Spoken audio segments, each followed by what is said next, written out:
오늘 성경 말씀은 마태복음 13장 14절로 16절 말씀입니다.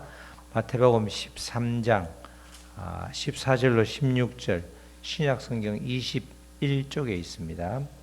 우리 3절 말씀인데 우리 다 같이 합독하겠습니다. 14절 시작. 이사야의 예언이 그들에게 이루어졌으니 일렀으되 너희가 듣기는 들어도 깨닫지 못할 것이요 보기는 보아도 알지 못하리라. 이 백성들의 마음이 완악하여져서 그 귀는 듣기에 둔하고 눈은 감았으니 이는 눈으로 보고 귀로 듣고 마음으로 깨달아 돌이켜 내게 고침을 받을까 두려워함이라 하였느니라.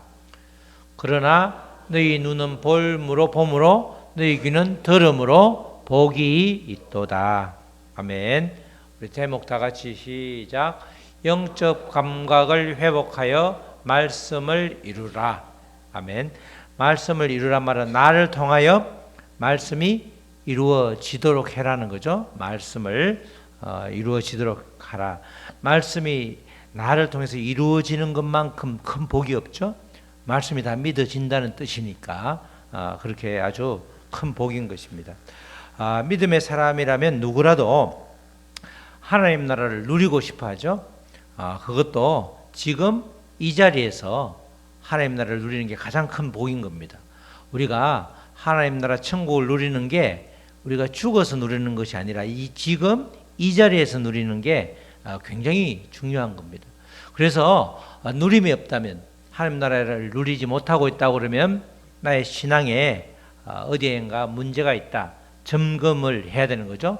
자동차가 고장났다고 불이 들어오는 것처럼 우리 달리고 있는 우리에게 빨간불이 들어오는 거기 때문에 어디가 문제가 있지 점검을 해볼 필요가 있다는 겁니다.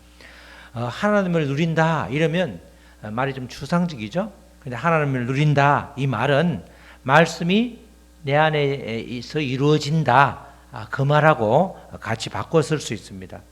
하나님의 약속이 나를 통하여 이루어진다 그러면 내가 주님의 통로로 사용되고 있는 거죠.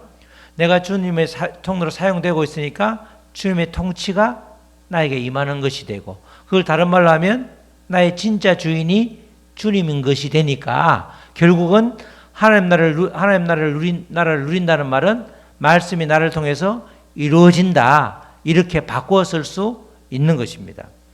나의 진정한 주인이 주님이고 그게 실제가 된다고 그러면 우리의 삶은 날마다 천국이 되는 것이죠.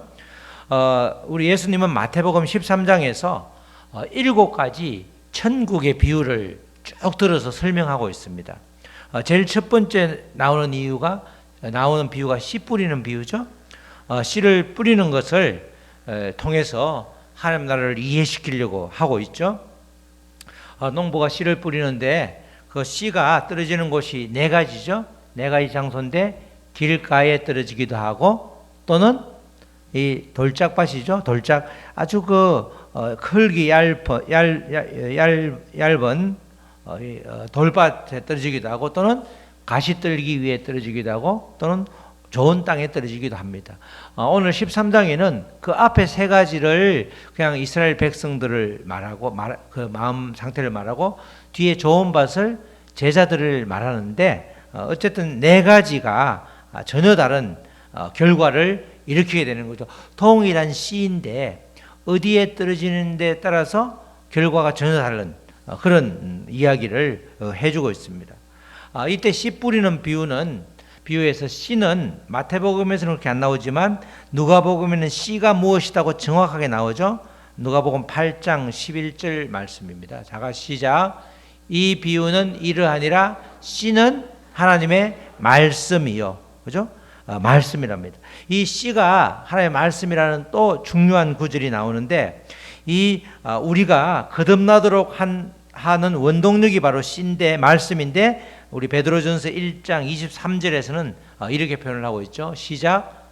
너희가 거듭난 것은 썩어질 씨로 된 것이 아니요 썩지 아니할 씨로 된 것이니 살아있고 항상 있는 하나님의 말씀으로 되었느니라. 썩지 아니할 씨가 뭐죠? 살아있고 항상 있는 하나님의 말씀이 씨가 되는 거죠. 말씀이 씨가 되는 거예요. 말씀이 씨가 되는 거니까 연결이 되는 거죠. 씨 뿌리는 비유를 하는 게 말씀이 씨니까 씨가 우리에게 열매를 맺는다. 말씀이 나를 통해서 이루어진다.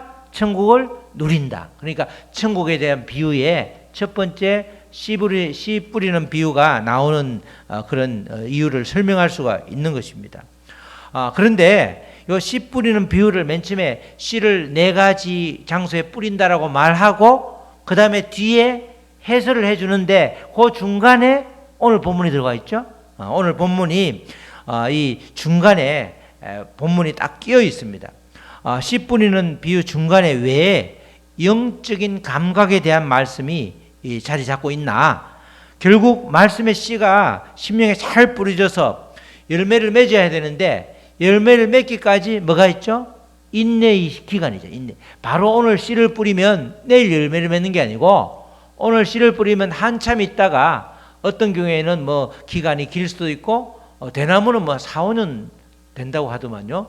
대나무는 씨를 뿌려놔도 순이 전혀 안 나다가 순이 나기 시작하면 퀀텀 점퍼잖아. 하루에 20cm, 30cm 쭉쭉 자라잖아요. 그런데 어쨌든 씨를 뿌리고 나서 열매를 맺기까지 인내의 기간이 필요한데 그때 우리에게 필요한 게 영적인 감각이라는 겁니다. 영적인 감각이 어떠하냐에 따라서 열매를 맺기도 하고 도둑질 당하기도 한다. 그래서 씨 뿌리는 4가지 밭을 뿌리고 4가지 장소에 뿌리고 그다음에 영적인 감각 이야기를 한 다음에 그 다음에 이 밭에 대한 설명을 해주잖아, 그죠? 그런 구조로 되어 있단 말이죠. 그래서 이렇게 오늘은 이 특별히 씨 뿌리는 비유 중간에 영적 감각에 대한 이야기가 나오는데 내 아이의 상태가 어떤지 내가 씨를 참 내 밭에 뿌려진 씨가 말씀이 잘 열매를 맺어서 실제로 말씀이 나를 통해서 이루어지고 있는지 아닌지를 점검하면서 우리가 말씀의 씨앗이 열매를 맺는 통로로 내가 잘 사용될 수 있도록 그렇게 사모하는 마음으로 오늘 말씀을 잘 또 들으시기를 축원합니다.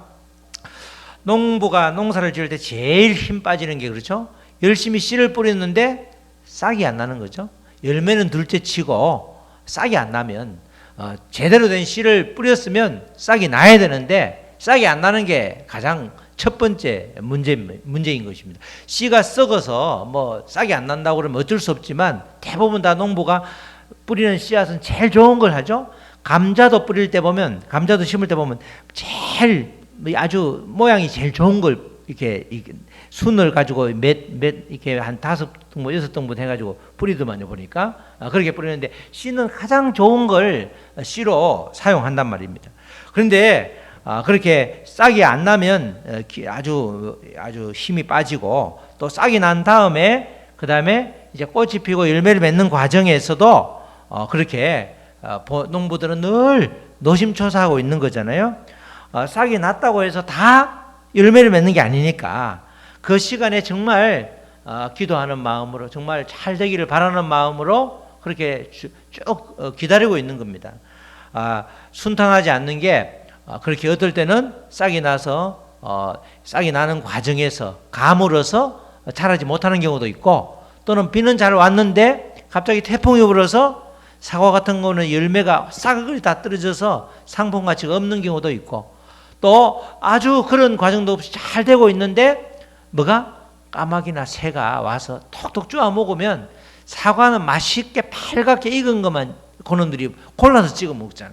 상품 가치가 아예 없는 거고 때로는 농작물에는 미국 같은 광활한 대지에는 멧돼지 수백 마리, 수천 마리, 수만 마리가 쑥대밭을 내기도 하고 또는 뭐죠? 메뚜기도 그렇죠. 메뚜기가 하면 지나가면 어마어마하게 피해를 주잖아요.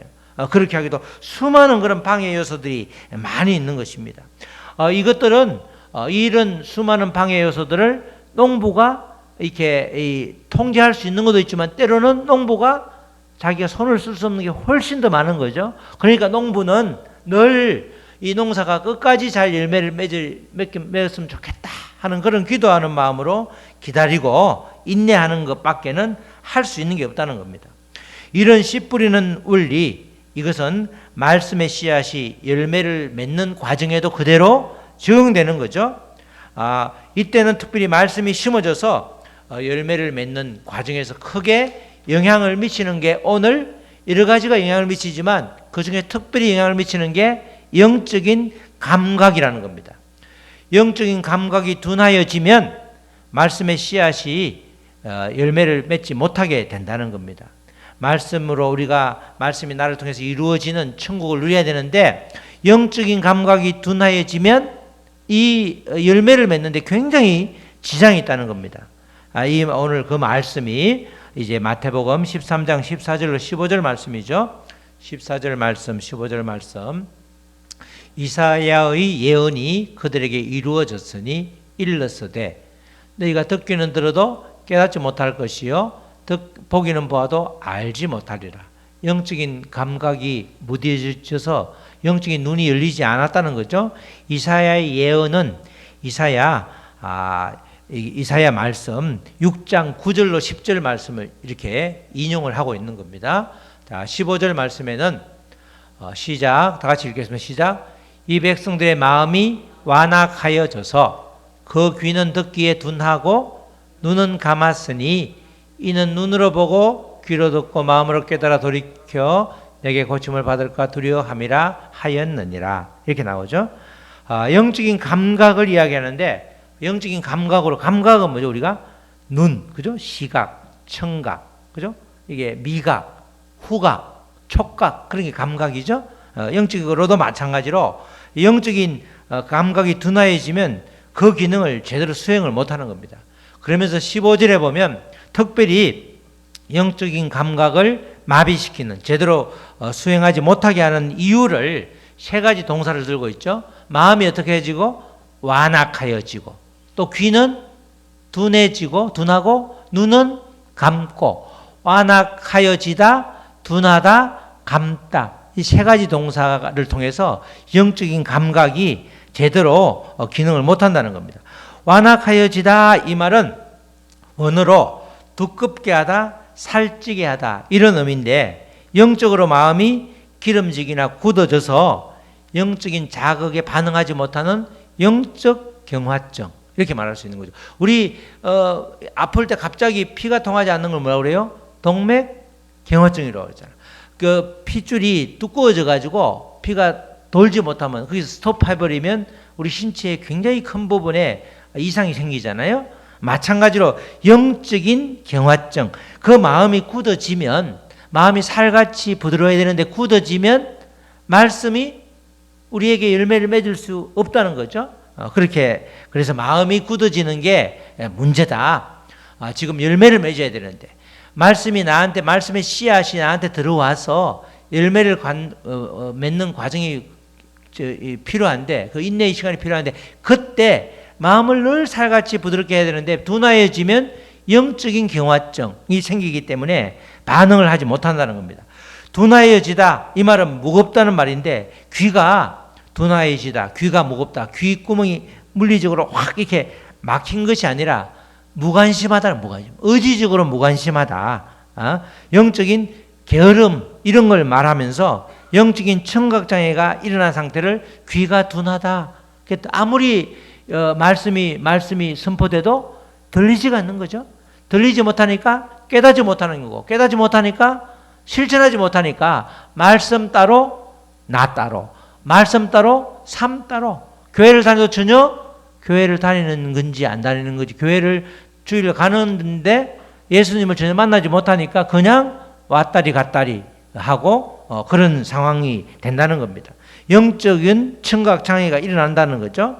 또 감다, 이는 특별히 원어의 감다라는 말은 눈을 감다에 쓰이는데, 이거는 눈꺼풀을 의도적으로 닫아버리는 거예요. 눈이 감기워지는 것이 아니라 내가 눈을 감는 거죠.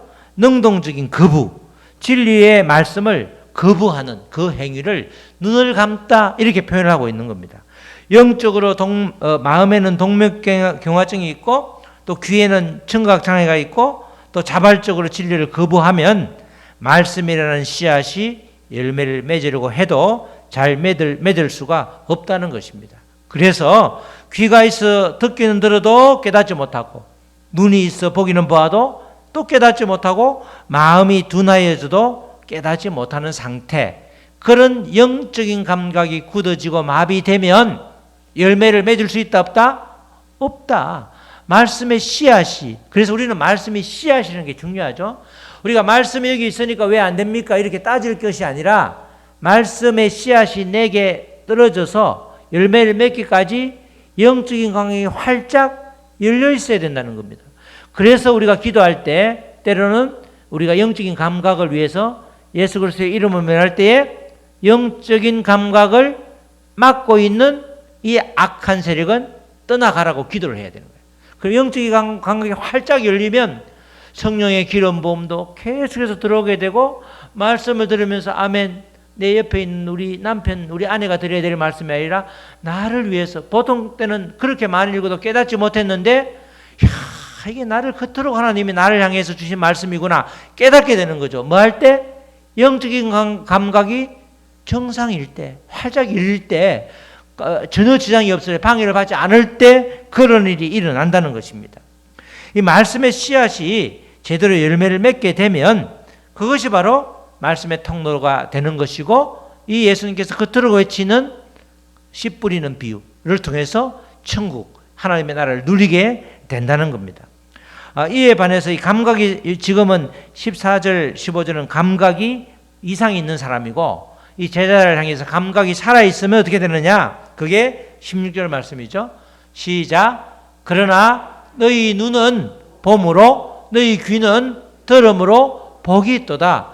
영적인 눈이 열리니까, 영적인 귀가 열려 있으니까 말씀이 그대로 옥토에 떨어져서 30배, 60배, 100배를 이루는데 제자들에게 너희들이 지금 그런 상태다. 이렇게 예수님께서 제자들을 축복해 주는 그런 말씀이 되는 거죠.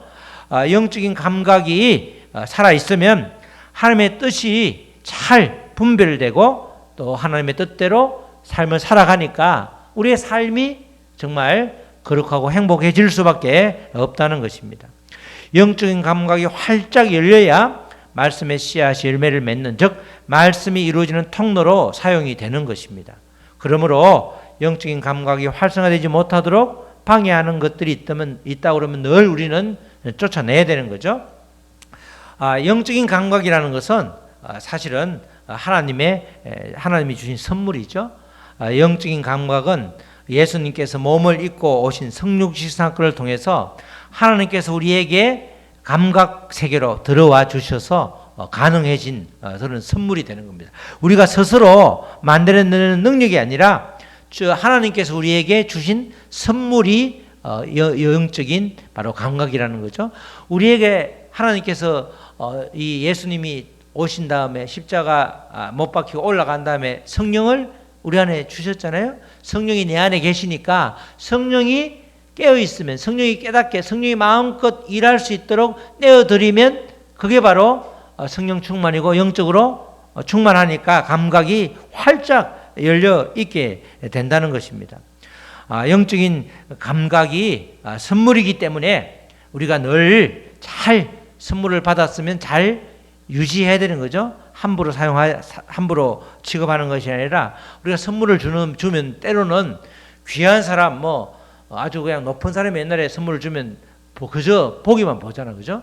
시계를 주면 잘 차고 다니지만 선물은 귀할수록 굉장히 오래도록 보관하고 그렇게 또 닦고 가꾸고 아주 먼지가 앉지 않도록 잘 이렇게 우리가 관리하듯이 영적인 감각은 하나님께서 주신 선물이기 때문에 굉장히 우리가 잘 유지할 필요가 있다는 겁니다.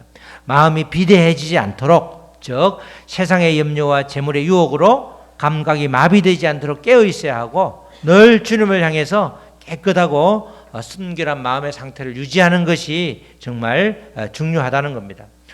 성경을 보면 실제로 영적인 감각이 깨어 있어서 굉장히 쓰임받는, 하나님께 칭찬받는 사람이 있는가 하면 때로는 영적인 감각이 닫혀 있어서 질책을 받는 경우가 수없이 많습니다.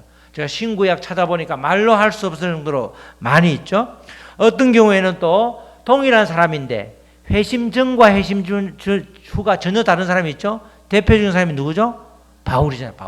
바울이 회심하기 전에는 유대교의 열심으로 하나님을, 예수님을 믿는 사람을 잡아서 박해하고 죽이고 했는데 다메섹 도상에서 부활의 주님을 만난 이후에 눈에 비늘이 이렇게 비껴짐으로 인해서 영적인 눈이 열림으로써 드디어 그는 가는 곳마다 예수는 그리스도다 그 복음만 전하면서 살았잖아요. 결국은 이렇게 순교의 죽음을 당할 때까지 계속해서 죽음도 마다하지 않고 예수 그리스도를 전하는 그 바울의 모습을 우리가 보게 되는 거죠. 구약 시대에 대표적으로 또 한 사람을 든다면 엘리사를 들 수 있죠. 엘리사가 사람 보기에는 아람 군대에 포위돼서 절망적인 상황에서 엘리사의 눈이 활짝 열려서 정말 하나님께서 그를 위해서 준비한 군사들을 보여주죠. 열왕기하 6장 17절 말씀입니다. 열왕기하 17절 말씀 시작. 우리 다 같이 한번 읽겠습니다. 시작. 기도하여 이르되 여호와여 원하건대 그의 눈을 열어서 보게 하옵소서 하니 여호와께서 그 청년의 눈을 여심해 그가 보니 불말과 불병거가 산에 가득하여 엘리사를 둘렀더라. 그러니까 엘리사에게 아주 그냥 혼자만 아람 군대가 엘리사와 그 모든 이스라엘 백성들을 죽이려고 하고 있지만 육으로 볼 때는 아람 군대만 보였지만 게하시는 아람 군대만 봤죠. 그래서 게하시는 말씀에 두려움이 임했다고 하는데 엘리사는 그렇지 않잖아요. 엘리사가 보니까 어떻게 되죠? 불말과 불병거가 가득한 거야. 일당100, 일당1000 재래식 무기가 절비할 때 완전히 최신 무기로 아주 완전히 그냥 둘러싸고 있죠. 한 방만 쏘면 싹 다 나가 떨어질 수 있는 어마어마한 물기, 불말과 불병거가 산에 가득하였더라. 엘리사를 지키고 있는 겁니다. 영적인 눈이 열리니까 불말과 불병거가 보인 거죠. 영적인 눈이 열리지 않으면 눈앞의 현상, 육적인 눈으로 볼 수 있는 거에 집중하기 때문에 큰일 났다. 아람 군대가 저렇게 많으니 이제는 전부 우리는 도간에 든 쥐다. 우리는 다 죽었다. 이렇게 절망하고 이렇게 나자빠지고 정말 낙심해서 아주 엎드려지고 꾸러지는데 영적인 눈이 열리면 두려울 게 하나도 없는 거죠. 보이니까. 영적인 감각이 열리면 이렇게 된다는 겁니다. 영적인 눈이 열리고 감각이 활성화되면 눈앞에 보이는 위험이 더 이상 두려움의 대상이 되지 않는 겁니다. 그래서 성경에는 계속해서 우리에게 뭐라고 그래요? 365번이나 두려워하지 말라라고 하는 거예요. 영적인 눈을 열어라. 내가 준 그 영적인 감각을 활짝 열어서 마음밭도 영적인 눈도 영적인 귀도 활짝 열리면 두려울 게 절대로 없다는 거죠. 하나님께서 함께 하시는 게 보여지니까. 신약성경에 대표적으로 서대반이 그렇죠. 서대반이 순교를 당할 때에 영적으로 딱 보니까 예수님이 하나님 우편에 앉아 계신 게 보인 거예요. 그래서 그가 돌에 맞아 죽음을 당하고 그다음에 이 영적인 눈이 열린 다음에 돌 맞아 죽는 장면이 나오잖아요. 죽음이 두렵지 않게 된 겁니다. 사도행전 7장 55절 56절 말씀이죠. 자, 55절 시작. 서대반이 성령 충만하여 하늘을 우러러 주목하여 하나님의 영광과 및 예수께서 하나님 우편에 서신 것을 보고 성령 충만하리란 말이 나오죠. 성령 충만하면 그러니까 어떻게 되죠? 영적인 감각이 굉장히 활성화되어 있는 상태는 거예요. 성령 충만을 지난번에 제가 설교할 때 말씀드렸죠. 성령 충만하면 뭐예요? 하나님이 나를 사용하도록, 그죠? 내가 내어드리는 거잖아. 나를 통해서 주님의 뜻이 이루어지도록 나를 내어드리는 것, 그게 뭐예요? 성령 충만이잖아. 영적인 감각이 활성화되어서, 그죠? 우리가 완전히 천국을 누리는 것도 나를 통해서 말씀이 이루어지는 거예요. 나를 통해서 말씀이 이루어지는 걸 내가 고백하고 그게 실제가 되면 하나님은 나를 통치하는 거니까 천국이 나의 것이 천국을 누리게 되는 거고. 그러니까 이게 천국을 누리려고 그러면 영적인 감각이 활성화돼야 되는데 그게 다른 말로 하면 또 성령 충만하고 연결되는 거죠. 성령은 충만한데 영적으로 다 마비되었다. 앞뒤가 안 맞잖아요. 안 맞는 말이에요. 그래서 스테반이 성령 충만하여 영적인 눈, 귀, 입이 다 열려서 감각이 열려서 하늘을 우러러 보니까 하나님의 영광과 그 다음에 예수님이 우편에 계신 걸 보신 거죠. 본 거죠. 그 다음에 56절 시작. 말하되 보라 하늘이 열리고 인자가 하나님 우편에 서신 것을 보노라. 그렇게 말을 한 다음에 이게 뭐야 해서 영적인 무지한 사람들이 돌을 쳐서 죽이게 된단 말이죠. 보라, 하늘이 열리고 인자가 하나님 우편에 서신 것을 본다. 내가 봤다. 보고 있다는 거죠. 지금 보고 있다는 거야. 영적인 눈이 열리니까 하나님이 그렇게 보이니, 활짝 예수님이 그 하나님 우편에 계신 것이 보이니까 죽음의 문제가 더 이상 두려움의 대상이 아닌 거죠. 왜냐하면 지금 이렇게 죽임을 당해도 나는 하나님한테, 예수님한테 가니까. 눈이 열리니까 이 눈앞에 보이는 위협이 더 이상 두려움의 대상이 아니라는 거예요. 우리를 위협하는 게 얼마나 많아. 매일같이. 그죠? 치열하잖아요. 우리 영적인 전쟁이라고 그랬잖아요. 매일같이 치열한데 이 온갖 위협, 크고 작은 위협을 물리칠 수 있는 방법은 영적인 감각이 활짝 열리면 되는 거죠. 성령이 충만하면 되는 거고. 그렇게 될 때 우리는 정말 놀라운 주님을 누릴 수 있는 것입니다. 이 스데반이 육체적인 죽음의 위협 속에서도 영적인 눈을 통해서 하나님, 예수님, 그리고 그것이 보이니까 이 스데반은 그 상황을 그대로 받아들이면서 하나님 곁에 가게 된 겁니다. 이처럼 영적인 감각이 열리면 하나님의 뜻을 잘 분별할 수 있고 성령을 인격적으로 인정함으로써 말씀의 통로로 귀하게 쓰임받는 겁니다. 그래서 성경에서 말하는 그 아주 절비한 수많은 선지자를 포함해서 우리 믿음의 선조들은 전부 그들을 통해서 말씀이 이루어지는 삶을 살았던 겁니다. 말씀이 나를 통해서 이루어지면 우리는 천국을 누리게 되는 거죠. 말씀의 씨앗이 나한테 심겨져서 열매를 맺어야 되는데 그때 그 기간 동안에 우리는 늘 성령 충만, 영적인 감각이 활짝 열리게 되면 그 기간, 농부가 씨를 뿌려서 열매를 맺기까지 애타는 그 마음, 인내하는 마음, 그 마음이 우리에게 그대로 부어지면 우리는 주님을 간절히 찾게 되고 또 이렇게 열매를 맺을 수 있는 조건을 우리가 그대로 구비하게 되는 것입니다. 우리 사랑하는 성도 여러분, 말씀의 통로로 쓰임받도록 모두가 다 사모하시기를 바랍니다. 말씀은 반드시 이루어지는데 내가 바로 그 통로가 될 때 살아계신 하나님을 경험하게 되는 겁니다. 하나님을 체험하면 우리가 쉽게 하나님에 대해서 이렇쿵저렇쿵 말을 못하죠. 하나님이 살아계심이 분명한데 우리가 다른 데 가서 뭘 찾을 이유가 하나도 없는 겁니다. 하나님의 말씀 계속해서 캐기만 그게 다 보하기 때문에 우리가 풍성해지고 우리의 삶이 정말 말할 수 없는 행복감으로 젖게 되는 것입니다. 우리가 하나님 나라를 누리는 것 다른 게 아니고 바로 영적인 감각이 회복되면 말씀이 나를 통해서 이루어지면 우리는 하나님 나라를 지금 여기에서 누릴 수 있게 되는 것입니다. 말씀이 나를 통하여 이루어지는 과정은 마치 농부가 씨를 뿌려 열매를 맺는 것과 같은데 말씀의 씨가 우리 귀한 성도님들의 마음밭에 심겨져서 열매를 잘 맺을 수 있도록 모두가 다 영적인 감각을 잘 그렇게 열어놔야 되는 거죠. 씨를 뿌려놓고 열매가 맺히기까지 인내의 시간이 필요한 것처럼 우리도 마찬가지로 하나님의 말씀이 이루어지는 그 과정에서 인내가 필요한 거고 그 인내를 잘 견딜 때 영적인 감각을 활짝 열어서 그 인내를 잘하고 될 때 말씀의 씨앗이 우리를 통해서 열매를 맺기까지 그 과정을 잘 인내하게 되면 우리는 하나님 나라를 누리는 완전한 주님의 백성들이 되는 것입니다. 우리 모두 영적 감각을 완전하게 회복하여서 말씀의 씨앗이 우리를 통해서 열매를 주렁주렁 맺는 그런 우리 모두가 되기를 주님의 이름으로 축원합니다.